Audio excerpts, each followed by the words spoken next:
আচ্ছা সেভ এসছে এখন কি দেখাতে? এই ফালতু কথা বলো না তো। তরমুজ, ওরে বাবা তরমুজটা কিন্তু ছেড়ে আমার দারুণ দিয়েছে। আগে খেয়ে দেখতে হয় এইটা বল না, না ও বলেই যায় কি শুধু রূপ আছে না গুণও আছে সেটা দেখার বিষয়। তরমুজ তো এমনি কদিন ধরেই খাচ্ছি, তো আজকে খুব ইচ্ছা ছিল যে তরমুজ দিয়ে শরবত বানাবো, আর সেই জন্যই কুণালকে দিয়ে এটা আনিয়েছি। গরম পড়ছে, তোর ইচ্ছা শক্তি আরো বেড়ে চলেছে। কি জানি মনে তোর ইচ্ছা শক্তি বেড়ে চলেছে আর আমার পকেটটা খালি হয়ে যাচ্ছে। ঠিক আছে, আগে বেরোবো যখন আর কিছু নেই আমার কাছে হাত পাতিস যে প্রভু দাও, তখন দেবো তোকে আমি 100 টাকা হাত। তো প্রথমেই তরমুজটা কেটে নিচ্ছে, তরমুজ থেকে ভেতরে সব বীজগুলোকে সব ডিসিড করে নিচ্ছি। বীজগুলো রেখে দে না, আমি খাই ওইগুলো। বীজগুলোকে ছাড়িয়ে নিচ্ছি। হ্যাঁ, এখান থেকে সব বীজগুলোকে ছাড়িয়ে নিলাম তরমুজে। এবার এই মিক্সার জারে দিয়ে এটাকে পুরো গ্রাইন্ড করে নেবো। এখন না এর মধ্যে কোনো জল দিচ্ছি না, এটা এমনি যেহেতু তরমুজের জলেতেই এটা গ্রাইন্ড হয়ে যাবে।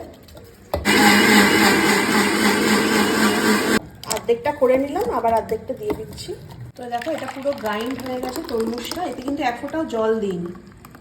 এটা তো খুব থিক পেস্ট, তো এর মধ্যে এবার একটু ঠান্ডা জল মেশাচ্ছি, একটুখানি পাতলা করে দিচ্ছি। পরে এখানে দিচ্ছি হচ্ছে নর্মাল একটুখানি নুন, স্মেলের জন্য দিচ্ছি একটু বিট নুন, গন্ধটা বেশ সুন্দর আসবে।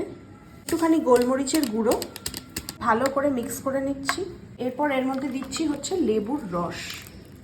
এটা খুব ভালো করে মিক্স করে নিচ্ছি, আর এই সময় মায়ের জন্য আলাদা করে ঢেলে নিচ্ছি, কেননা এখানে যে মিষ্টিটা দেবো সেটা মায়ের চলবে না। এরপর আরেকটু মিষ্টি করার জন্য এটাতে আমি একটুখানি আইসিং সুগার অ্যাড করছি, বেশি না অল্প, কারণ তরমুজটা ভীষণ মিষ্টি। কন্ডিশনটাকে আরেকটু সুন্দর করার জন্য এরকম সুন্দর গ্লাস নিয়েছি, তো যে লেবুর রসটা চিনলাম সেই লেবুর রসটা দিয়ে গ্লাসের মধ্যে একটুখানি এরকমভাবে ঘুরিয়ে দিচ্ছি, যাতে এটা একটু স্টিকি স্টিকি ভাবটা আসে।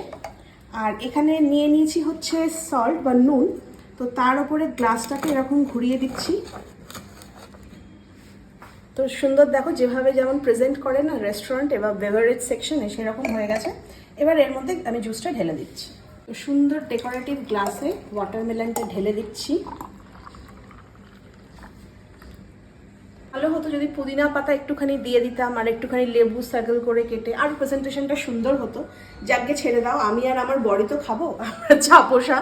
আর তবে এখন এটা খাচ্ছি না, রেখে দিচ্ছি, ঠিক 3টে সাড়ে 3টের সময় ফ্রিজ থেকে একদম চিল্ড বার করে খাবো। তো এটা এখন চলে যাচ্ছে ফ্রিজে। কেমন হয়েছে কমেন্ট করে জানিও কিন্তু।